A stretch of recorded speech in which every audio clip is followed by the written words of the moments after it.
आपने शुरू कैसे किया बिना फेस दिखाए अपना यूट्यूब चैनल? जी। तो थोड़ा सा अपने बारे में बताइए, लाइक जैसे मुझे पता है कि आपने गवर्नमेंट जॉब्स भी करे हैं, फिर जाके आप क्रिएटर बने हो, तो थोड़ा उसके बारे में बताइए। तो मैंने जब मास्टर्स करी थी पंजाब यूनिवर्सिटी से, ओके। तो उसके बाद मैंने 4 जॉब करी हैं, एक प्राइवेट और 3 सरकारी। तो आखिरी मेरी जो जॉब थी 3 सरकारी? जी। लोगों को एक नहीं मिल रहा है, आपने 3 जॉब करे हैं। तो शादी करने के लिए सरकारी नौकरी का होना जरूरी वो है। चाहिए था, मेरे को लग रहा था कि ऐसी होगी नहीं। और ये मुझे था कि मैं नौकरी तो नहीं करूंगा, बचपन से था कि कुछ और होगा, वो कुछ और क्या होगा वो नहीं मेरे को पता था। तो फाइनली जब कर लिया मैंने, तो फिर मुझे लगा यार अब हम छोड़ सकते हैं। तो 3 शादियां तो नहीं करी होगी आपने? नहीं, शादी तो ही की थी। और हर एक क्रिएटर को क्या कोई प्रोडक्ट बनाना जरूरी है? आप क्या मानते हो इस चीज में? तो थोड़ा सा इसमें अगर प्रकाश डाले तो पर मंथ क्या रेवेन्यू कर रहे होंगे हम? पर मंथ अभी तो। नमस्ते दोस्तों, स्वागत है आपका एक और शानदार एपिसोड में। दोस्तों आज के जो हमारे गेस्ट हैं, इन्होंने अपने YouTube चैनल की शुरुआत करी थी बिना फेस दिखाए, और इनके YouTube चैनल पर अभी सब्सक्राइबर्स का जो नंबर है वो है 7 मिलियन से भी ज्यादा। मिलवाते हैं आपको ग्रेट आइडियाज ग्रेट लाइफ के फाउंडर हेमंत जी से। स्वागत है हेमंत जी, कैसे हैं आप? बढ़िया एकदम, आप बताइए। तो आपने शुरू कैसे किया बिना फेस दिखाए अपना YouTube चैनल? जी, एक्चुअली चैनल स्टार्ट तो किया था 2012 में। तो उस टाइम मैं इंजीनियरिंग जब करी थी, तो उसके बाद इलेक्ट्रिकल इंजीनियरिंग की उसमें मैंने 3-4 वीडियोस डाल दी। मेरे को लगा बहुत अच्छे ढंग से समझ आ गई है। तो उसके जो कॉन्सेप्ट्स है वो पढ़ाते हैं, और फिर 5-6 वीडियोस डाल के वो छोड़ दिया। ठीक है। फिर जब ये जियो वगैरह हुआ, उस टाइम अंग्रेजी में डाली थी। फिर किताबें वगैरह पढ़ते थे, वहाँ पे मैंने देखा कि फॉरेन क्रिएटर्स हैं, वो उसको समराइज़ कर रहे हैं। ओके। तो मैंने सोचा मैं भी समराइज़ कर सकता हूँ। तो 3-4 वीडियोस डालना स्टार्ट किया, और हिंदी में जो व्यूज़ थे वो बहुत ज़्यादा थे एज़ कम्पेयर टू अंग्रेजी वाली। तो वहाँ से वो जर्नी की स्टार्ट हुई। Rich dad poor dad basic किताबें डाली, तो उससे वहाँ पे थोड़ी ट्रैक्शन मिला। ओके। और आपको किताबों को पढ़ने का शौक था आपको? जी, बहुत ज़्यादा था। स्टार्टिंग आई थिंक मैंने 8वीं से कर दी थी, क्योंकि मेरे जो डैड हैं उनको बहुत ज़्यादा शौक था। तो हमारे पास 3 बेड होते थे, सिंगल बेड। उनको आप खोलेंगे तो आपको किताबें मिलेंगी। अच्छा। और पूरी मतलब भगवद गीता से लेके फ्रेंच पोइट्री तक सारा स्पेक्ट्रम। तो ज्यादा इंटरेस्ट किस तरह के बुक में था, लाइक फिक्शनल नॉन फिक्शनल कैसे? ये शुरुआत मैंने जो करी थी वो पहली नॉन फिक्शनल किताब थी, जीत आपकी जो है। ओके। तो वहाँ से पढ़ना स्टार्ट किया। पहली बार जब मैंने तो पॉजिटिव कंटेंट पढ़ा, मेरे को लगा बहुत ज़्यादा लाइफ चेंजिंग कंटेंट है। तो वहाँ से फिर धीरे धीरे और किताबें पढ़ना स्टार्ट किया। Rich dad poor dad, how to make friends and influence people. तो वहाँ से धीरे धीरे आगे बढ़ते रहे। और आई थिंक अभी आपने अपना जो फेस रिवील करा है 1-2 साल पहले ही किया है। हाँ, 1-2 साल पहले किया। तो इतने टाइम तक आप बिना फेस दिखाए अपने चैनल को आपने ग्रो किया, और जब फेस आपने रिवील किया तो ऑडियंस का क्या रिएक्शन था? ऑडियंस, जो कोर ऑडियंस थी वो वेट कर रहे थे। काफ़ी अच्छे पॉजिटिव कमेंट्स हैं, और आई थिंक यही था। मेरे को ऐसा लगता था कि आप अपने आवाज को थोड़ा सा मॉड्यूलेट करते हो जी, एडिटिंग वगैरह करके, लेकिन अभी तो जैसे आप सामने बैठे हो तो बिल्कुल वैसे ही आवाज आ रही है। हाँ, आवाज़ वही है। तो ऐसा कुछ कमेंट आया था आपका आवाज? बहुत ज़्यादा आया था कि आपका मैच नहीं कर रहा। फिर भी लोगों को लग रहा था कि एडिटिंग तो कर रहे हैं ये पक्का। अच्छा। तो इतने साल बाद आपने फेस रिवील करने का कैसे सोचा? मुझे लगा कि पर्सनल ब्रांडिंग जो है, आई थिंक मतलब वो बहुत ही ज़्यादा उसका हो गया है, क्योंकि कोई डिफ्रेंसिएशन नहीं है। मेरी भी पीछे से आवाज़ आ रही है, किसी और की भी आवाज़ आ रही है, तो लोग मुझे नहीं जान रहे मैंने लाइफ में क्या किया, उन्हें वो नहीं पता। उनको ये लग रहा है बस कोई स्क्रिप्ट पढ़ रहा है या कुछ पढ़ रहा है। तो इवेंचुअली सामने आना ही पड़ेगा आई थिंक। तो थोड़ा सा अपने बारे में बताइए, लाइक जैसे मुझे पता है कि आपने गवर्नमेंट जॉब्स भी करे हैं, फिर जाके आप क्रिएटर बने हो, तो थोड़ा उसके बारे में बताइए। तो मैंने जब मास्टर्स करी थी पंजाब यूनिवर्सिटी से, ओके। तो उसके बाद मैंने 4 जॉब करी हैं, एक प्राइवेट और 3 सरकारी। तो आखिरी मेरी जो जॉब थी 3 सरकारी? जी। लोगों को एक नहीं मिल रहा है, आपने 3 जॉब करे, वो भी छोड़ दिया आपने? जी। तो उसमें जो 2 क्लास 1 गेस्टेड ऑफिसर की जॉब थी, जिसमें से जो आखिरी थी वो सब डिविजनल ऑफिसर थी, जो मैंने 4 साल तक सर्व किया वहाँ पे। ओके। तो क्या रीजन था इतने जॉब स्विच करने का, और फिर उसके बाद से सारे जॉब स्विच ऑफ करके आपने क्रिएटर बन गए आप? तो आई थिंक सबसे पहला रीजन तो मैरिज ही था, क्योंकि मैं रिलेशनशिप में था। अच्छा। तो ये था कि तो शादी करने के लिए सरकारी नौकरी का होना जरूरी है? वो चाहिए था, मेरे को लग रहा था कि ऐसी होगी नहीं। और ये मुझे था कि मैं नौकरी तो नहीं करूंगा, बचपन से था कि कुछ और होगा, वो कुछ और क्या होगा वो नहीं मेरे को पता था। तो फाइनली जब कर लिया मैंने, तो फिर मुझे लगा यार अब हम छोड़ सकते हैं। तो 3 शादियां तो नहीं करी होगी आपने? नहीं, शादी तो ही की थी। ओके। तो और जब आप जॉब छोड़े तो घर वालों का क्या रिएक्शन था कि यार सरकारी जॉब छोड़ रहे हो? एक्चुअली मेरे मदर और फादर दोनों ही सरकारी जॉब में हैं। अच्छा। तो वो बहुत ही ज़्यादा उनको वो था कि नहीं, मतलब छोड़नी नहीं है आपने, क्योंकि उनको ये था कि अभी इस एज में ये है तो इस एज में ये बन जाएगा, वो रुतबा होगा, और तू कर क्या रहा है। तो मदर को तो विश्वास था, तो उनको मैंने बता दिया। डैड को भी उतना बताया भी नहीं हुआ। उनको अभी तक मैं बोल रहा हूँ कि अच्छा मैं वहाँ पे बैंगलोर में हूँ, और वहाँ पे मैं जो है अपनी MBA कर रहा हूँ। ओके। तो उनको नहीं पता, क्योंकि वो बहुत ही एग्रेशन है उनको। अभी भी नहीं पता? अभी भी नहीं पता। तो वीडियो तो जाएगा, तो देखेंगे वीडियो। वही मैं सोच रहा हूँ बोलते हुए। ओके। तो फिर जब आप क्रिएटर बन गए, जॉब छोड़ के क्रिएटर बने, या फिर क्रिएटर थोड़ा बहुत चल रहा था आपका क्रिएटर जर्नी, फिर आपने जॉब छोड़ा? क्रिएटर जर्नी तो जैसे मैंने बताया कि 2012 से ही चल रहा था। हाँ। उसके बाद भी एक दो वीडियोस थी जो मैं सोचता था कि फ्री टाइम में कर दें, ओके। क्योंकि जो मेरे वाइफ हैं वो पीएचडी कर रहे थे, तो मैं फ्री होता था, बीच में कुछ है तो चल सकते हैं। तो जब वो ट्रैक्शन वगैरह मिला तो मुझे लगा कि हाँ लॉजिकल सेंस बनता है, और सब कुछ फट भी गया तो कुछ ना कुछ कर ही लेंगे, एटलीस्ट पढ़ा लेंगे, कुछ डिफरेंट करते हैं। तो अभी रिग्रेट होता है कि नहीं, जॉब नहीं छोड़ना चाहिए? नहीं, मैं मतलब मुझे लगता है कि मैं नहीं बना उस चीज़ के लिए। मैं इस मतलब अभी आप मुझे हाईएस्ट पोजीशन भी दे दोगे वहाँ पे तो भी नहीं मैं जाऊँगा। ओके। माइंडसेट मतलब बहुत ही क्लियर है मेरा। और अभी जैसे इंडिया में, या फिर खास करके जैसे मैं जहाँ से आता हूँ, वहाँ पे गवर्नमेंट जॉब का बहुत ज़्यादा क्रेज मेरे भी वहाँ पे बहुत ज़्यादा है ना। तो ऐसे में उनको क्या बोलना चाहेंगे कि जैसे लोगों को लगता है कि सिर्फ गवर्नमेंट जॉब ही ऐसी चीज़ है जो हमारे लाइफ की नैया पार कराएगी जी।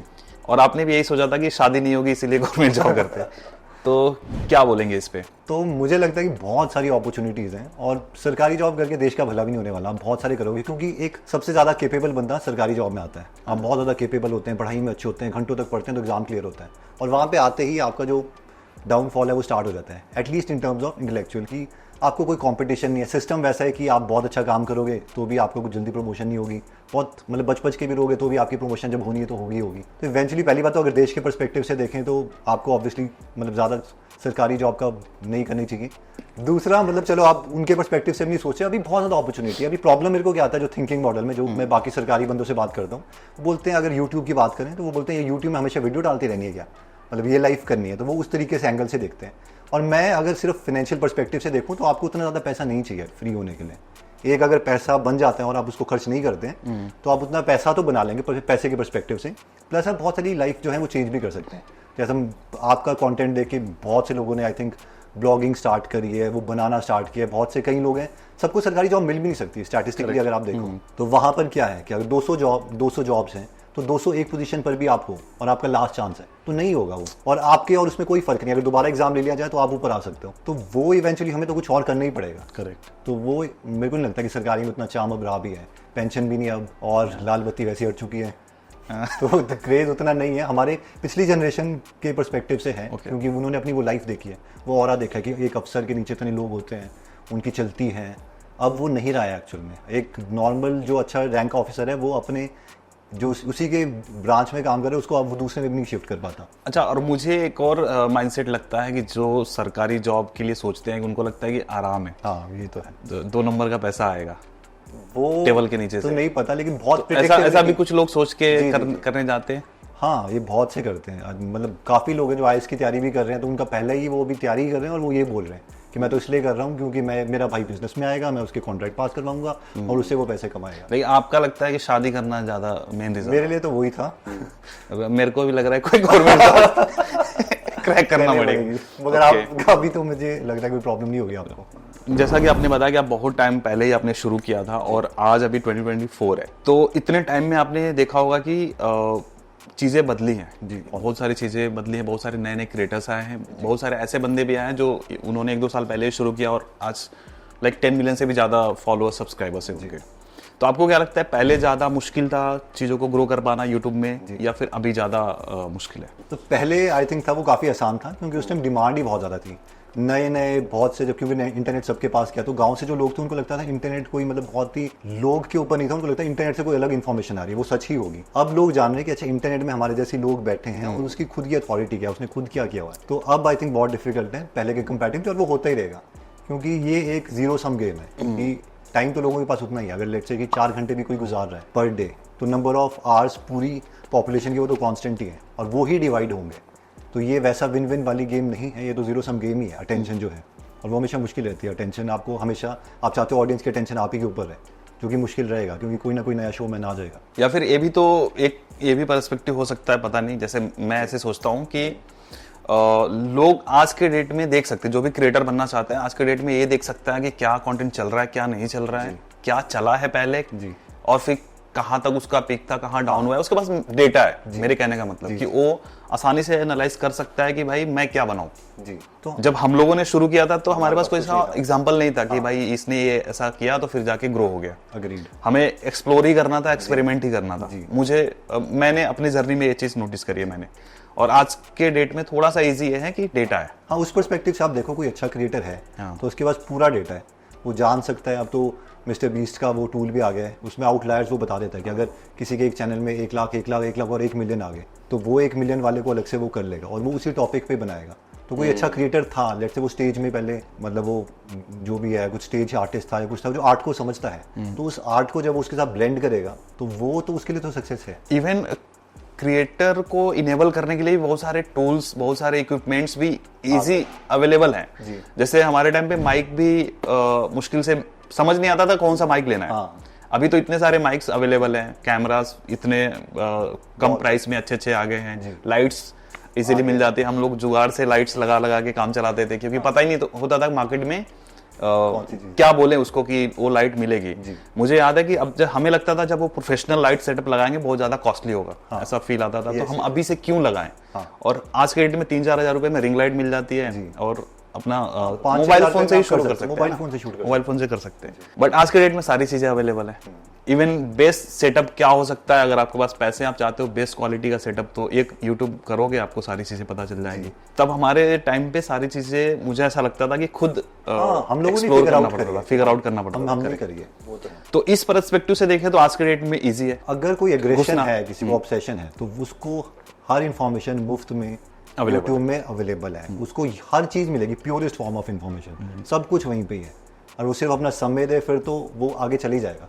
लेकिन अगर हम बहुत से लोगों की बात करें, मासेस की, तो वो नंबर काम नहीं करेगा।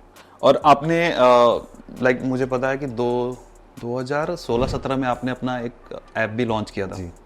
तो उसके बारे में थोड़ा बताइए कि वो प्रोडक्ट कैसा रहा, क्या चल रहा है, कैसा है, थोड़ा बताइए। तो उस टाइम हमने क्या किया था कि शॉर्ट फॉर्म कंटेंट था। तो मैंने क्या किया, एक बार मैं इंटरव्यू देख रहा था, एक जर्मन एप्लीकेशन है ब्लिंकलिस्ट करके। ओके। तो वो ब्लिंक्स बोलते हैं कि पूरी बुक को वो समराइज करते हैं ब्लिंक्स में, छोटी छोटी उसमें। और मुझे लगा बहुत ही बड़ी ऐप होगी। जब उसका इंटरव्यू देखा तो लगा यार हमारे जैसे लड़के हैं। तो वो अपनी स्टोरी बता रहा था कि मेरे पास 10-15 किताबें थी, ये था, मैंने करा, फिर मैंने उसको समराइज कर दिया। फिर मेरे को लगा यार इसने 10-15 किताबें पढ़ी है, मैंने तो उससे ज़्यादा पढ़ी है।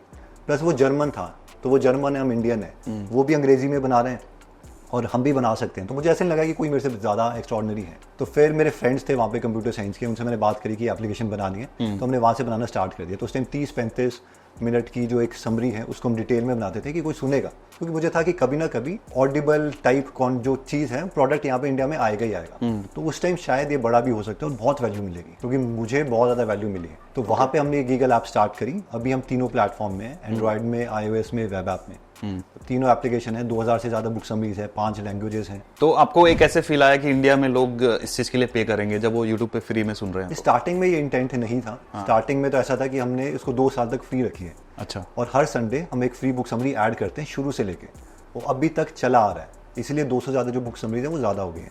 और कोरोना टाइम में हम एक के बजाय 2-2 बुक समरीज फ्री में दे रहे थे। ओके। तो स्टार्टिंग में वही था, लेकिन एक बार क्या हुआ कि AWS जो है उसका बिल बहुत ज़्यादा आ गया, क्योंकि बहुत से लोगों को ये नहीं पता, उनको लगता फ्री में ही है। क्या कॉस्ट आता था आपको? स्टार्टिंग में हमें आता था 25 कुछ हज़ार पे जो आता था, बिल आता था। ठीक है। और उसमें हम लिंक लेते थे कि एक और बीच में मीडिएटर था, वो हमें सस्ते में देता था। तो हमारे इंजीनियर से गलती से लिंक चेंज हो गया। अच्छा। उसने मेन AWS का डाल दिया। ओके। और वो एकदम ही स्पाइक आ गई 1-1.5 लाख की। अरे, जो कि उतना तो हम मतलब मुझे लगे नहीं हम कर सकते। और प्रोडक्ट डेवलप करने में, ऐप डेवलप करने में क्या कॉस्ट आया था आपका? स्टार्टिंग में ये 25,000 रुपये से स्टार्ट हुआ था, बट फिर नहीं, उसको डेवलप करने का? जी। ओके। मतलब बहुत ही बेसिक एप्लीकेशन था। वो ऐसा था कि कोई फ्रेंड मिलके भी बोलता था तेरी ऐप तो मैं ही हैक कर लूंगा। तो वो सारे URL खाली थे, कोई आप भी क्लिक करोगे तो आप क्लिक करके बिल हमारा बढ़ा सकते थे। ठीक है। तो अभी क्या स्टैट्स हैं, कितने यूजर्स हैं उस पे, वो बताइए थोड़ा। स्टैट्स ये है क्योंकि इसका एक्चुअली नेचर ऑफ प्रोडक्ट ये है कि कोई लोग यूज़ करेगा, फिर उसके बाद वो छोड़ देता है, फिर वो कभी ट्रैवल कर रहा है तो वो छोड़ देगा। तो उसमें यूज़र जो अभी आता है वो फिर बाद में मतलब दोबारा रिवाइव कर सकता है 7-8 महीने के बाद। तो इंस्टॉल्स की बात करूँ तो 5 मिलियन के करीब इंस्टॉल्स हैं। लेकिन अगर एक्टिव यूजर्स की बात करूँ तो 5 लाख के आसपास है, जो कि अप डाउन होते रहते हैं।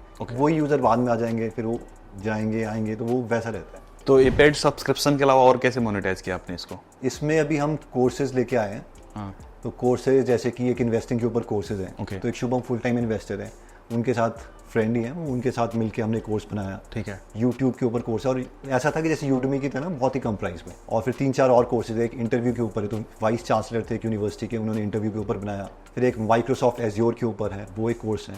तो अभी छोटी हैं, 6-7 कोर्सेज हैं। और एड मॉक के थ्रू आपने मोनेटाइज नहीं किया? एड मॉक के थ्रू हमने स्टार्टिंग में मोनेटाइज किया, फिर उनकी पॉलिसी चेंज हो गई। पॉलिसी ये थी कि अगर आपको वो वीडियो वाली ऐड दिखानी है तो आपको हर बार एक पॉपअप देना पड़ेगा, यूज़र की परमिशन लेनी पड़ेगी, फिर वो क्लिक करेगा, फिर आप ऐड दिखाओगे। ओके। तो फिर हमने वो कम कर दिया, तो वो पूरा रेवेन्यू जो था वो पूरा ड्रॉप हो गया। ओके, तो शुरुआत में क्या बनता था जब आपने ऑन किया था? तो जब हमने ऑन किया था पीक पर, तो उस टाइम 80 से 90,000 रुपीज़ उसकी वजह से आते थे। अच्छा, एड्स के थ्रू। हाँ, फिर तो एकदम ही जीरो, मतलब 2-3 हज़ार रुपये पे आता है। और अभी सब्सक्रिप्शन से क्या रेवेन्यू आ रहा होगा आपको? वो क्योंकि हम सिर्फ ऑर्गेनिकली कर रहे हैं तो वो डायरेक्टली डिपेंड करता है कि यूट्यूब में व्यूज़ कितने आ रहे हैं। तो वो अब करके ऊपर नीचे होता रहता है, तो 6 फिगर के आसपास रहता है। Okay. मगर उसमें से भी 20% गवर्नमेंट को चल जाता है, 18% जीएसटी है, 2% रेजर पे के आसपास, और मैक्सिमम इंजीनियर्स के पास ही जाता है। ठीक है। तो वो more of a break even point है, थोड़ा बहुत ऊपर नीचे प्रॉफिटेबल होता है। और इस ऐप को लेके और क्या विजन है आपके?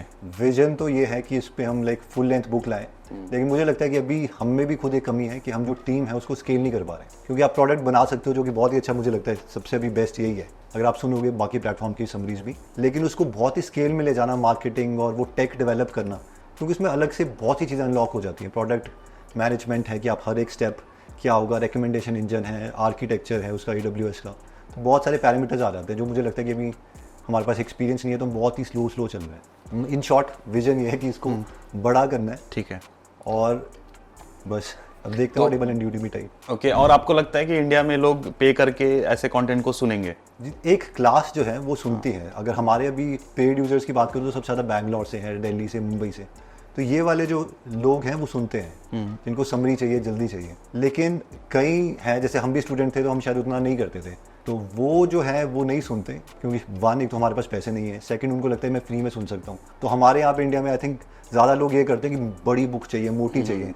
बाहर ऐसा करते हैं कि मेरे को जल्दी बता, मेरा तेरे को मैं पैसे इसलिए दे रहा हूँ ताकि मेरी जो 2 घंटे जिसमें मेरे को लगने थे तूने 15 मिनट में बताएगा। तो वो एटीट्यूड बिल्कुल ही चेंज है। इवेंचुअली होगा अगर आप उस टाइप का कंटेंट बनाएंगे, जैसे पॉकेट एफएम बना रहे हैं, बहुत ही एडिक्टिव, नेटफ्लिक्स टाइप, तो एंटरटेनमेंट वैल्यू उसकी इंक्रीज करनी पड़ेगी। ओके जी। और जैसा कि आपने बताया कि आपके इस ऐप पे 5 मिलियन से भी ज़्यादा डाउनलोड्स हैं, ये ऐप स्टोर और प्ले स्टोर मिला के। जी। तो मार्केटिंग कैसे करी थी आपने? इनिशियल कैसे डाउनलोड्स कराए थे? सारी की सारी जो है वो यूट्यूब चैनल से हुई। ऑर्गेनिक है? ऑर्गेनिक। तो प्रमोट कैसे करते थे? हर वीडियो में, या फिर क्या स्ट्रेटजी क्या होती थी आपकी? हर वीडियो में ये रहता था कि जब भी कोई एक बुक है तो उसका हम कारण दे देते थे कि ऐसी ऐसी एक और बुक है जो कि फ्री में आप सुन सकते हैं गूगल ऐप में। Okay. और फिर हम बता देते थे कि फ्री में यहाँ पे बुक समरीज, अगर आपको हमारा काम अच्छा लगे तो आप सब्सक्रिप्शन ले लीजिए, ये तो फ्री में तो सुनते ही रहिए, क्योंकि 52 हफ्तों तक अगर आप 52 बुक समरी सुनेंगे तो तब तक हम 1 साल तक 52 और डाल चुके होंगे, तो फ्री में आप लेते रहिए। बढ़िया। ओके, तो हेमंत जी अभी थोड़ा सा बताइए कि अभी आपके रेवेन्यू के सोर्सेज क्या क्या है? अभी रेवेन्यू तो मेजरली 2 ही हैं, गूगल ऐप और यूट्यूब चैनल, फिर उसमें स्पॉन्सरशिप और थोड़े बहुत एफिलिएट वगैरह जो नॉर्मली होती है कि उसका ऑफ शूट्स बाकी है।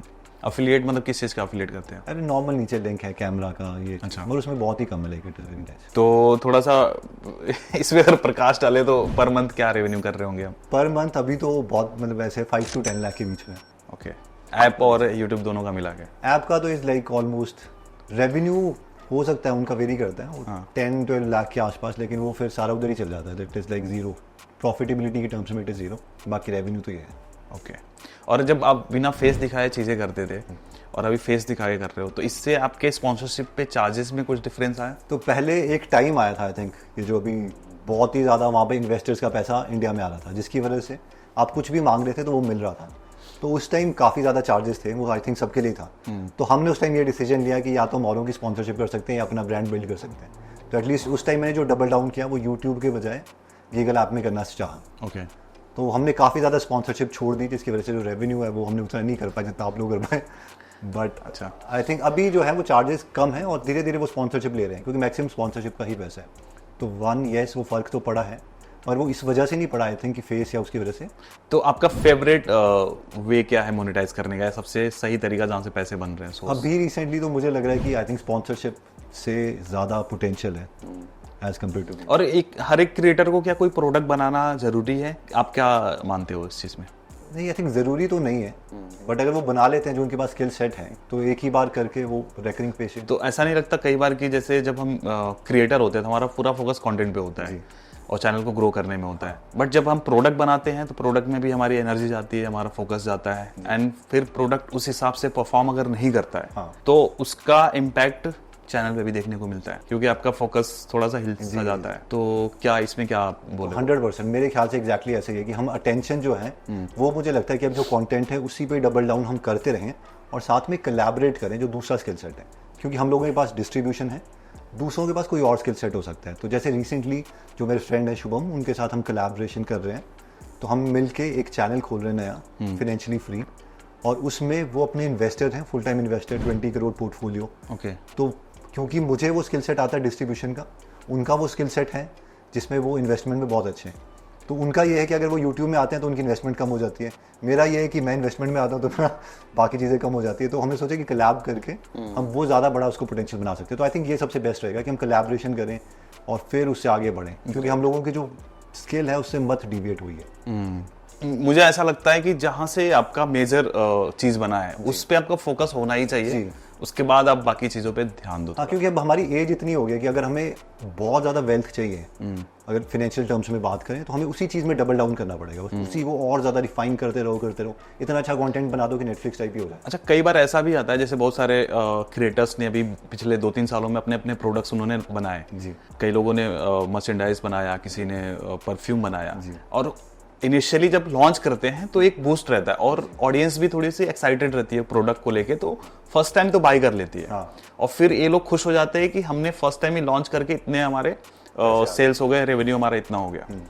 बट ओवर द टाइम वो चीजें डिक्लाइन होती है, फिर बाद में उस प्रोडक्ट को कोई जानता भी नहीं है। जी। ऐसे में एक क्रिएटर के लिए आप ये रिकमेंड करोगे कि भाई प्रोडक्ट पे फोकस करना चाहिए, प्रोडक्ट बनाना चाहिए, या फिर आप कैसे देखते हो? क्योंकि यूएस में तो ये बहुत अच्छे से चल रहा है, यूएस में बहुत सारे क्रिएटर्स अपना अच्छा खासा बिजनेस चला रहे हैं खुद का प्रोडक्ट बना के। क्या इंडिया अभी रेडी है, इंडिया के क्रिएटर्स रेडी हैं इस चीज के लिए? आई थिंक जैसे आपने बोला कि वो पीक आती है फिर कम हो जाती है, इवेंचुअली तो जो प्रोडक्ट है वो बहुत अच्छा होना चाहिए। और जो आप अगर बिजनेस वाले पॉइंट ऑफ व्यू से देखेंगे तो इसी को वो बोलते हैं कि रिपीटेबिलिटी आ रही है कि नहीं। आप एक बार तो ले ही आओगे, लेकिन क्या वो आपके पास रहेगा कि नहीं, उसको जो रिटेंशन एनालिसिस है उससे मेजर करते हैं। तो मेरी समझ से अभी जो मैं समझता हूँ वो ये है कि आपको कोलैबोरेशन करनी चाहिए, कि बहुत अच्छा कोई दूसरी स्किल में आप उसके साथ मिलकर कुछ नया क्रिएट कर दो। अगर आप अपने आर्ट से अटेंशन हटाओगे तो आप तो जीरो से स्टार्ट करोगे, लेकिन जो ऑलरेडी अच्छा है उसमें, उसके साथ अगर आप मैच कर लो तो वेल्थ बहुत ज़्यादा क्रिएट हो सकती है। अभी मैं इसमें तो इस चक्कर में जो स्टैट्स वगैरह सुनने के बाद बहुत सारे क्रिएटर सोचते हैं यार कि हम अगर स्टार्ट नहीं कर रहे, हमने अगर कोई प्रोडक्ट नहीं बनाया तो हम तो पीछे रह गए, उनको फोमो आ रहा है। हाँ। और जो मेरे को भी हुआ था एक टाइम पे, तो फिर मैंने भी सोचा था कुछ बनाते हैं, फिर उस बनाने के चक्कर में मेरा ये हैम्पर होने लगा। हाँ, वो तो उसको 1-2 महीने के बाद मैंने ड्रॉप कर दिया जी। कि मैंने बोला अभी इसी चीज को सही से बिल्ड करे, इसी चीज में ज्यादा टाइम में दो, इस चीज पे ज्यादा मैं फोकस करूँ, क्योंकि ये मुझे ज्यादा इंटरेस्टिंग है, ज्यादा मजा मुझे इसी में आता है। हाँ। ना कि प्रोडक्ट बना के फिर उसको मार्केट करने में। अब जैसे मैं आपसे यही इसी चीज पे क्लैरिटी चाह रहा था कि इंडिया के क्रिएटर्स रेडी हैं कि नहीं इस चीज के लिए, क्या लगता है? मतलब क्रिएटर्स का तो मैं नहीं बोलूँगा, क्योंकि हमें समझना पड़ेगा हमारा स्किल सेट क्या है। जैसे मैं भी जब ऐप में गया था, मुझे क्या लगा था, हमने वाई कॉम्बिनेटर नाम के एक वीसी हैं, तो वहाँ अप्लाई किया था। तो वहाँ पर उन्होंने हमें फंडिंग देने के लिए रेडी थे, उनकी मेल आई, उन्होंने बोला कि आप अपना CTO लेके आओ विदिन 30 डेज। मेरे को लगा हम गूगल नहीं बना रहे, मैं बड़ा वैसे बोल्ड और वो जो यंग एनर्जी होती है कि हम नहीं कर रहे, हमें नहीं चाहिए तुम्हारा पैसा। मेरे को लगा बूटस्ट्रैप करके वो घुमा के हम बड़ा कर देंगे। बट अब मेरे को लगता है कि वो स्किल सेट की कमी है, और वो स्किल सेट बहुत ही बड़ा है जिसके लिए लोग बचपन से पता नहीं कितने साल, 16-20 साल से मतलब वो चीज़ कर रहे हैं। अब वो आप ऐसा नहीं कर सकते कि 10% टाइम आप इंजीनियर बन गए, 10% टाइम आप क्रिएटर हो, अपने 2 घंटे के लिए आप अकाउंटेंट बन गए। तो डबल डाउन आपको 100% टाइम, 80% टाइम, 8-10 घंटे अपने मेन स्किल में आने चाहिए। इवन एक क्रिएटर भी कई सारी चीज़ों का तो मिक्सचर है। हाँ। तो क्रिएशन जो है ये बहुत अच्छा आर्ट है, मेरी समझ से भी बहुत से लोगों को चाहिए, और वो कोलैबोरेशन होगा ही होगा। क्योंकि अब ऐसा हो गया कि हम बोलते हैं कि अर्थ इज फ्लैट, कि दोबारा से अब वैसा हो गया कि आपका होगा कि कोई ऐप है तो वो बोलेंगे हेमंत की ऐप, या फिर बोलेंगे सतीश की ऐप, तो वो नाम जानेंगे कि अब इसके पीछे है कौन। जैसे अब नॉर्मल लोकल ग्रॉसरी वाला होता है कि इनसे दूध लेके आओ, उसका नहीं है, तो वैसा वाला वो चलेगा। तो ये बहुत ही अच्छा आर्ट है। अगर आप डबल डाउन इस पर करते रहोगे तो मुझे लगता है कि ये दूसरे लोग आपके साथ कोलैब करेंगे। अगर आप ट्रस्ट क्रिएट कर सकते हो, एक कम्युनिटी बना सकते हो एक्चुअल में, प्योरेस्ट फॉर्म ऑफ कम्युनिटी की, वो एक्चुअल में आप पे विश्वास करते हैं। तो ट्रस्ट अगर आप मेंटेन रहेगा तो बहुत से लोग आएंगे जो आपके साथ कोलैबोरेट करेंगे, और हमारे लिए भी अच्छा यही कोलैबोरेट करें। तो उस टाइम ऐसा मत सोचो कि यार इसको परसेंटेज चाहिए, इसको मैं क्यों दूँ, क्योंकि आप ये सोचो वो परसेंटेज क्या करना है। अगर अकेले भी आप करोगे तो वो क्या होगा, 100% ऑफ वॉट, 100% ऑफ बहुत ही छोटी चीज़, उससे अच्छा 50% ऑफ बड़ी चीज़ वो ज़्यादा अच्छी है। Correct. तो अपने स्किल में रहिए, मुझे लगता है बहुत अच्छा आर्ट है, रिस्पेक्ट भी मिलेगी। और एडिटर्स की जैसे बात करें तो अभी एडिटर्स सॉफ्टवेयर इंजीनियर के बराबर हो गए कि मतलब वैसा ही उसको मान रहे हैं, क्योंकि बूस्ट होने वाला है। अभी उनका डिमांड भी बहुत ज़्यादा बढ़ चुका है। जी, इवन क्रिएटर्स का, जैसे हमारा जो स्टोरी टेलिंग को समझता है, जो स्टोरी टेलिंग आर्ट है, बेशक बचपन में हमारे वैल्यू ना किया हो पेरेंट्स ने कि तो जोक मार रहा है, ये तो डांस कर रहा है, लेकिन अब उस चीज़ की कि यार पहले सीन क्या करना है, लोगों को इमोशनल फीलिंग कैसे देनी है, तो उसी को अगर आप स्किल सेट को बड़ी एड्स में देखो तो यही स्किल सेट वाले लोग एड्स में बहुत करोड़ों रुपए लेते हैं। तो वो स्किल सेट आई थिंक बहुत ज़्यादा इंपॉर्टेंट है और हमें प्राउड होना चाहिए अपने काम पे कि हम समझते हैं ये चीज़, लोगों को इमोशनल एक्सपीरियंस में ले जा सकते हैं। अभी जैसे जिस तरह का कंटेंट आप अपने यूट्यूब चैनल पे करते हो, लाइक बुक समरी से रिलेटेड या फिर अच्छी अच्छी बातें निकाल के लाते हो, तो इसमें आपको सैचुरेशन फील होता है क्रिएटर पॉइंट ऑफ व्यू से? हाँ, क्योंकि हम ज़्यादा सेल्फ इंप्रूवमेंट के लिए करते हैं, क्योंकि आप 5-6 किताबें जब पढ़ लेते हैं तो उन्हीं को घुमा फिरा के नेक्स्ट बताया जाता है, जो कि इवेंचुअली सैचुरेशन हो जाता है कि कई बार हमने पूरी किताब पढ़ ली, उसके अंदर कुछ निकला ही नहीं, हमें पता है कि कंटेंट ही बकवास सा निकलेगा, तो वो ये सैचुरेशन तो होता है कि नेक्स्ट टॉपिक क्या, नेक्स्ट क्या। तो कैसे इस चीज़ से आप कैसे अपने आप को ओवरकम कर रहे हो, नया लाने की कैसे कोशिश कर रहे हो, या फिर और क्या प्लान्स हैं आपको चैनल पे कंटेंट को लेके? अभी जो मेरा है फिनेंस की तरफ थोड़ा इंटरेस्ट है, तो मैं सोचता हूँ मैं भी खुद अपनी जो लर्निंग है वो अपडेट रखूँ, क्योंकि आप हमें जो है वो यूज़र से आगे रहना पड़ेगा। तो कुछ कोर्सेज वगैरह करते रहे फाइनेंशियल प्लानिंग के ऊपर, या कुछ और करते रहे, इन्वेस्टमेंट का आपने ज़्यादा डीप समझ लिया तो आप हमेशा उससे आगे हो, तो आप अच्छा कंटेंट और वैल्यू दे सकते हो उनको। बाकी collaboration is a good thing, I think podcast जैसे हम करते हैं तो उससे पॉडकास्ट से बहुत ज़्यादा आई थिंक 4-5 साल बाद पॉडकास्ट में भी एक सैचुरेशन आएगा, क्योंकि ये बाहर के मार्केट में तो आ चुका है। आप एक ही गेस्ट को कितनी बार बुलाओगे, या फिर एक ही गेस्ट हर चैनल पे जा रहा है, और ऑलमोस्ट निश ने भी हर किसी ने निश सेम कर दिया। जी। सब स्टोरी ही पूछ रहे हैं कि भाई आपकी जर्नी क्या रही है, आपकी जर्नी है, क्योंकि इवेंचुअली क्या हम गेम ही वो खेल रहे हैं टेंशन वाली, तो वो हर चीज़ में सैचुरेशन आएगा। तो इसमें या तो ये है कि हम बहुत सारा पैसा कमा के कुछ इन्वेस्टमेंट वगैरह करने लग जाएगी, हो गया मेरा, या फिर ये है कि हमें हमेशा भागते रहना पड़ेगा। तो never ending game, infinite game, कि हम तो भाग रहे हैं, क्या नेक्स्ट पैटर्न क्या, मैं नेक्स्ट नया क्या करूँ। तो या तो उतनी आग होगी, क्रिएटर ही रहना है तो फिर वो चीज़ करनी पड़ेगी, वो तो होगा ही, हर चीज़ में होगा, उसके बाद नेक्स्ट चीज़ आएगी वो भी होगा। और अभी जैसे आप लॉन्ग वीडियोस बनाते हो, शॉर्ट्स भी चल रहे हैं, रील्स भी चल रहे हैं, तो ऐसे में आपको लगता है कि लोगों का अटेंशन तो कम हुआ ही हुआ, आप ये मानते हो ना? जी। तो इस चीज़ से आप कैसे अपने आप को एज अ क्रिएटर, जो अगर ये जो चैलेंज आ रहा है तो इसको कैसे दूर कर रहे हो आप? आई थिंक इसको मतलब एक किताब है इन्फ्लेक्शन पॉइंट के ऊपर, तो उसमें यह है कि कई बार क्या होता है, एक चेंज आता है एकदम ही, वो चेंज आपको पहले पता नहीं होता जब आप पीछे खड़े होते हो, तो उस टाइम सबसे अच्छा मेथड ये रहता है 80% समय उसी में लगाओ जो आप कर रहे हो, 20% समय नई चीज़ में लगाओ। तो इस टाइम आई थिंक हमें नहीं पता कि क्या चीज़ जीतेगी, डेटा ऐसा बता रहा है कि शॉर्ट्स जीतेगा, क्योंकि यंगस्टर्स को तो वो चाहिए और हम सबसे यंग कंट्री है, तो 20% टाइम शॉर्ट्स में आना ही पड़ेगा। तो अभी हमें वो 20% एनर्जी ऐसी करनी पड़ेगी ताकि हर जगह रहे, तो उसमें जो नेक्स्ट मिलेगा फिर उस पर डबल डाउन करना पड़ेगा, और 20% हमें फिर दोबारा से उसी पे लगाना पड़ेगा कि नया क्या रहा है, क्योंकि हमें नहीं पता अभी क्या होने वाला। अभी ऐसा लग तो रहा है कि शॉर्ट्स होगा, बट मैं जो फील करता हूँ शॉर्ट्स को लेके या रील्स को लेके, वहां से कोई वैल्यू नहीं मिलता। अगर आप कुछ लाइक एजुकेशन वाला भी कंटेंट दे रहे हो शॉर्ट फॉर्म में या रील के फॉर्म में, तो कंप्लीट चीजें नहीं वहां से डिलीवर हो पाती हैं, और आधी अधूरी इंफॉर्मेशन लेके ही लोग अपने लाइफ में मतलब उसको अपने दिमाग में कचरा जैसे भर ले रहे हैं, और उसके वजह से ओवर इन्फॉर्मेशन होने की वजह से चीज़ें लोग डिसाइड नहीं कर पा रहे हैं, और लोगों को ये समस्याएं आएंगी, अभी लोग नहीं समझ पा रहे इस चीज़ को। मैं जितने भी मेरे घर में लोग हैं या फिर जो भी मेरे क्लोज लोग हैं उनको बोलता हूँ कि कम से कम शॉर्ट्स या रील्स देखो। और इनफैक्ट मैंने एक पोस्ट भी किया था अपनी कम्युनिटी पे कि आप रील्स और शॉर्ट्स देखना बंद ही कर दो, देखो ही मत। अगर देखना है तो लॉन्ग वीडियो देखो, क्योंकि लॉन्ग वीडियो जब हम देखते हैं ना तो हमारी चॉइस होती है कि भाई हमें ये वीडियो देखनी है। रील हमारे फीड में आ रहा है, राइट, शॉर्ट्स हमारे फीड में आ रहा है, हमारे पास कंट्रोल नहीं है कि हमें ये देखना है कि नहीं देखना है। जिस रील को नहीं भी देखना वो भी 6-7 सेकंड देख चुके होते हैं। तो ये चीज है। और एज अ क्रिएटर मैं मानता हूँ ठीक है, एल्गोरिथम को तो खुश रखना है, जैसे आपने बोला कि 20% हमें थोड़ा सा ध्यान उधर देना है, तो ये चीज बहुत सही तरीके से आपने बताया कि चलो ठीक है, क्योंकि क्रिएटर को सस्टेन भी तो करना है एल्गोरिथम में, करियर ही हो गया एक तरह से। हाँ, करियर ही है। तो इसलिए मैं लॉन्ग तो करता हूँ, बट शॉर्ट्स थोड़ा बहुत पुश कर रहा हूँ, इतना ज्यादा नहीं। जैसे 20% आपने बोला तो ऑलमोस्ट मेरा 20% ही। मैं रिसेंटली स्टार्ट कर रहा हूँ, अभी आज ही रिकॉर्ड किया। तो चलिए अब एक क्वेश्चन पूछते हैं आपसे, अगर एग्जांपल के लिए आपके 7 मिलियन सब्सक्राइबर्स जीरो हो जाए, भगवान ना करे, तो वापस जीरो से शुरू करने के लिए आप क्या स्ट्रेटजी लगाओगे? आपके पास इतना सारा एक्सपीरियंस है जी, कैसे करोगे आप? तो आई थिंक मैं इस बार मतलब काफ़ी अच्छे ढंग से करूँगा। अगर दोबारा तो थोड़ा डिटेल में बताइए कि क्या करेंगे। वो क्या होगा, स्टार्टिंग में सबसे पहले मैं ब्रांड के ऊपर करूँगा, which would be personal brand, कि लोग मुझे जाने, मेरे ट्रू नेचर को जाने। तो कि एक क्यूरेटिव करने के बजाय मैं ये चाहूँगा कि जो मैं नया नया सीखा हूँ बस वही सिखाऊँ। तो अगर पूरे स्टेप्स के परस्पेक्टिव से बोलूँ कि जनरली क्या कीजिए आप, अगर किसी और को करना है, मैं उनको एग्जांपल दे रहा हूँ कि वो एक नया जीमेल आईडी बनाइए, अपने जो भी कॉम्पिटिटर्स या जिस टाइप का कंटेंट कंज्यूम करते हैं उनको सबको सब्सक्राइब कर लीजिए, उस जीमेल आईडी से कुछ और मत देखिएगा, ताकि यूट्यूब जब आपको रेकमेंड करे तो वही चलेगा। और नॉर्मली आपको एक आउटलायर जो है वो फाइंड करना है, यानी उसमें जो है अगर लेट्स से 1 लाख व्यूज़ और 1 मिलियन आ गया तो वो आउटलायर था, ब्रांड की वजह से नहीं चला, टॉपिक की वजह से। अब वो टॉपिक की आप लिस्ट बना सकते हैं और फिर आप देखिए कि उनमें से आप किस पे वीडियो बनाना चाहते हैं दिल से, मतलब ज़बरदस्ती की झूठी नहीं। आप उनका काम देख सकते हैं, लेकिन आपके साथ कुछ वैसा हुआ है क्या, या उसमें और ज़्यादा वैल्यू ऐड कर सकते हैं, तो आप वो सीरीज़ में करते रहेंगे तो मेरे को लगता है दोबारा से रीबिल्ड किया जा सकता है।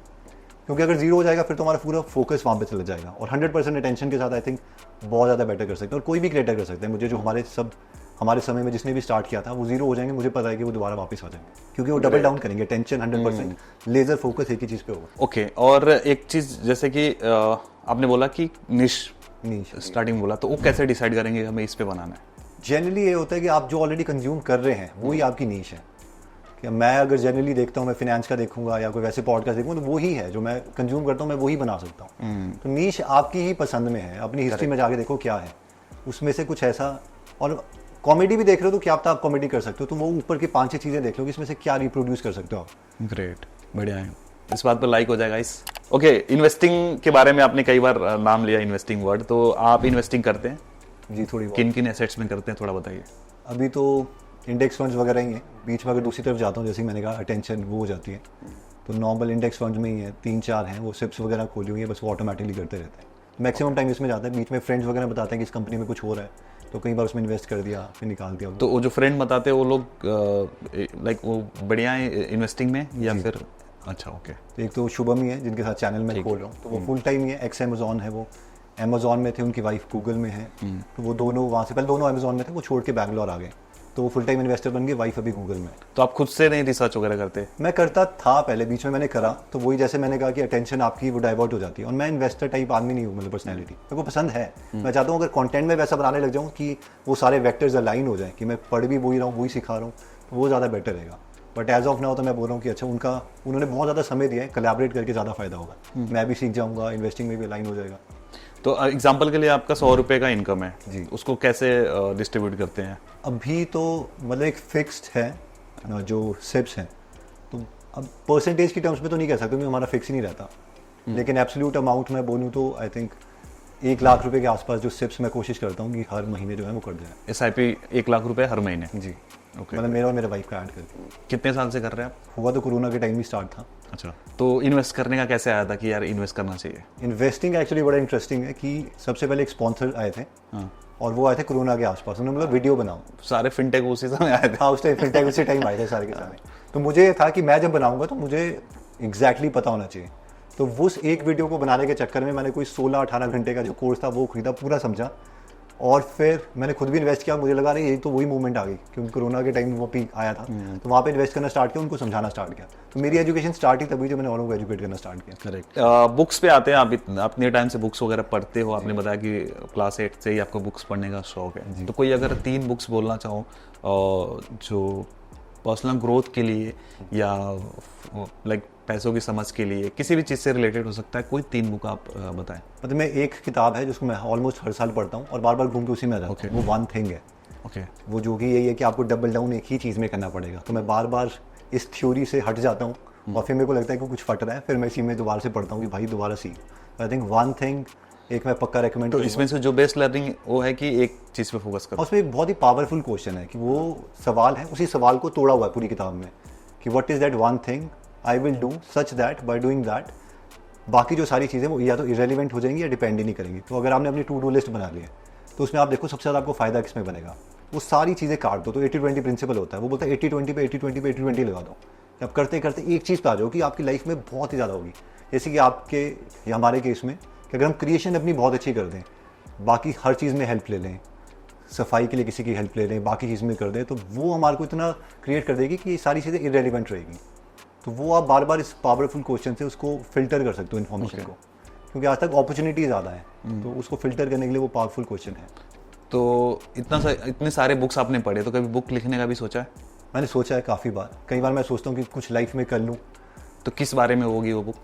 एक मैंने 75 डेज चैलेंज चलाया था, तो पहले मैं सोचा था उस पर करूँ, उस पर बहुत छोटा सा व्हाट्सएप ग्रुप बनाया था, 12-13 हज़ार लोग हैं उसमें, तो वहाँ सा तो नहीं है छोटा नहीं है बट जी, तो उनको वहाँ पे किया था, तो वहाँ पे काफ़ी वैल्यू मिली थी।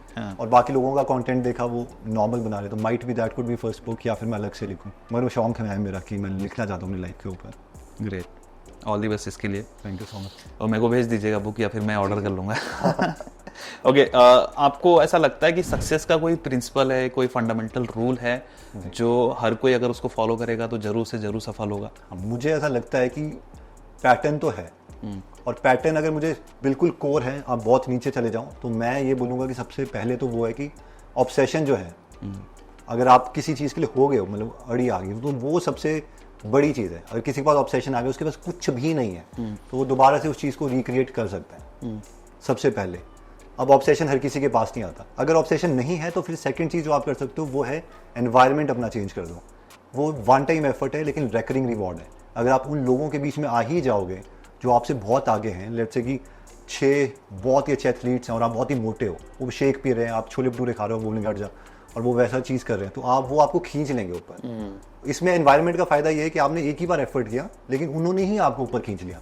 तीसरी मोटिवेशन है, मोटिवेशन ऊपर आएगी फिर नीचे जाएगी, मगर वो मोटिवेशन जब आ रही है तो वो एक बार एफर्ट करके अपना एनवायरनमेंट चेंज कर दो, तो एनवायरनमेंट से आप जीत सकते हो। वरना ऑब्सेशन है वो तो कर ही देगा ना। अगर आपका ऑब्सेशन है तो फिर तो आप कुछ भी कर दोगे, फिर सब कुछ पता चल जाएगा, स्किल भी इधर है, नॉलेज भी इधर है, आपको कुछ भी नहीं चाहिए, इंटरनेट ही चाहिए। एक जब आपने चीजें शुरू करी थी उस समय पे अलग ऑब्सेशन होगा, हाँ, आज क्या वही सेम ऑब्सेशन है? नहीं, मुझे लगता है वो मैंने जो एज है वो लूज़ कर दी है, कहीं ना कहीं कंफर्ट वाले उसमें आ गया हूँ, और मैं बहुत ज़्यादा स्क्रूटिनाइज करने की कोशिश करता हूँ कि ऐसा क्यों हुआ, क्योंकि मैं तो बहुत ही बड़ा थिंकर था या वैसा था।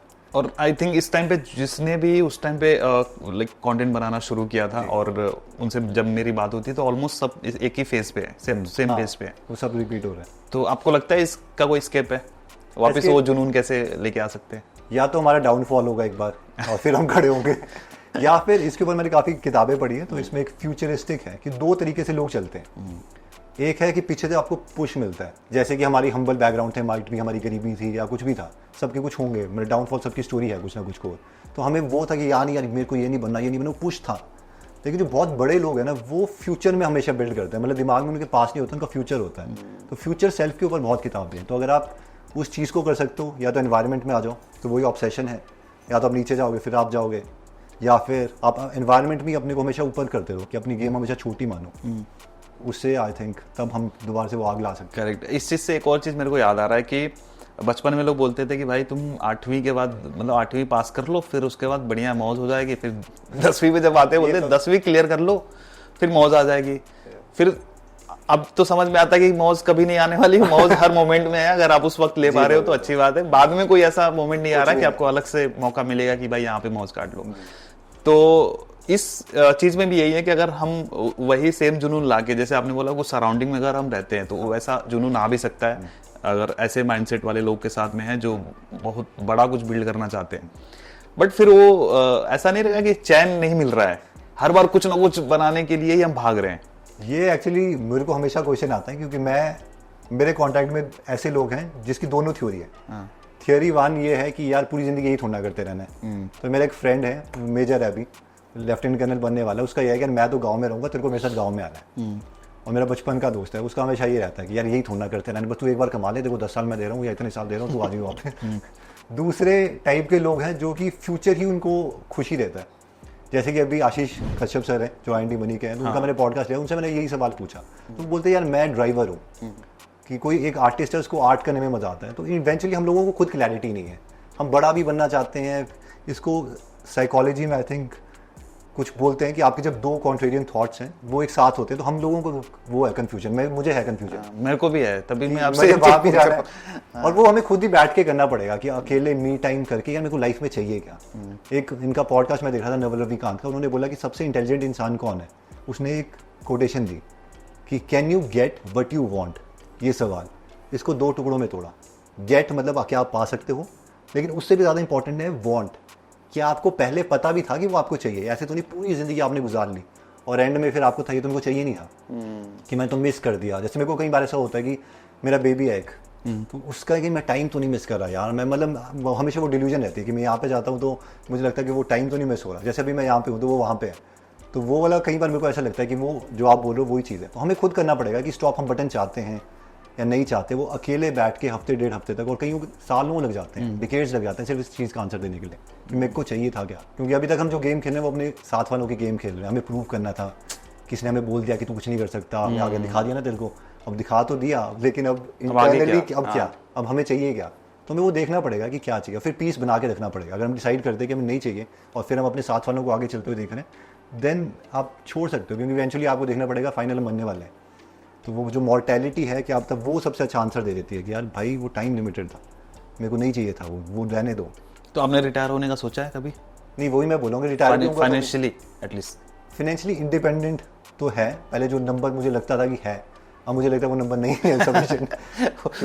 वो आने के बाद लगता है यार ये तो कुछ नहीं है अभी, वो देखो आगे बंदा नहीं, वो बंदे की बात है, मुझे लगता है कि अब वन की उस टाइम पे मुझे लगता है फिर चीजें भी बढ़ जाती है ना, हमारे शौक या फिर हमारे खर्चे। शौक भी मतलब नहीं बढ़े, लेकिन हाँ सर्विस के ही इतने हो गया, मैं उस पर बाकी चीज़ों पे नहीं खर्चता, लेकिन सर्विसेज पे मैं हेल्प लेता हूँ कि मुझे समय मिल जाए, जैसे बर्तन के लिए या बाकी चीज़ के लिए, नैनी के लिए, उसके लिए। तो अभी तक तो मैंने कंट्रोल करके रखा है कि वो नहीं होगा, वो रहने दो, मैं वैसे ही रहूँगा। ग्रेट, बहुत अच्छा लगा हेमंत जी आपसे बात करके, थैंक यू सो मच। तो दोस्तों आई होप कि आप लोगों को भी आज का कन्वर्सेशन अच्छा लगा होगा। तो सर का चैनल जरूर चेकआउट करें, मैंने काफ़ी कुछ चीज़ें सीखी हैं इनके चैनल से। जब मैं अपने स्ट्रगल टाइम में था तो मैं डेली आपके वीडियोस में सुनता था, सोने से पहले एटलीस्ट। अभी मैं आपके देखता हूँ। अरे सर ये थोड़ा शुरू में चला देना गाइस। ओके, तो थैंक यू सो मच यहाँ तक वीडियो देखने के लिए। अगर वीडियो पसंद आया तो लाइक जरूर करें, और अगर आप पहली बार आए चैनल पर तो चैनल को सब्सक्राइब किए बिना मत जाना, क्योंकि यहाँ पर ऐसे ही इंस्पायरिंग लोगों को लेके आता रहता हूँ। तो दोस्तों फिलहाल के लिए इस वीडियो में इतना ही, मिलते हैं किसी और धमाकेदार वीडियो में, तब तक के लिए आप जहाँ भी रहो मचाते रहो।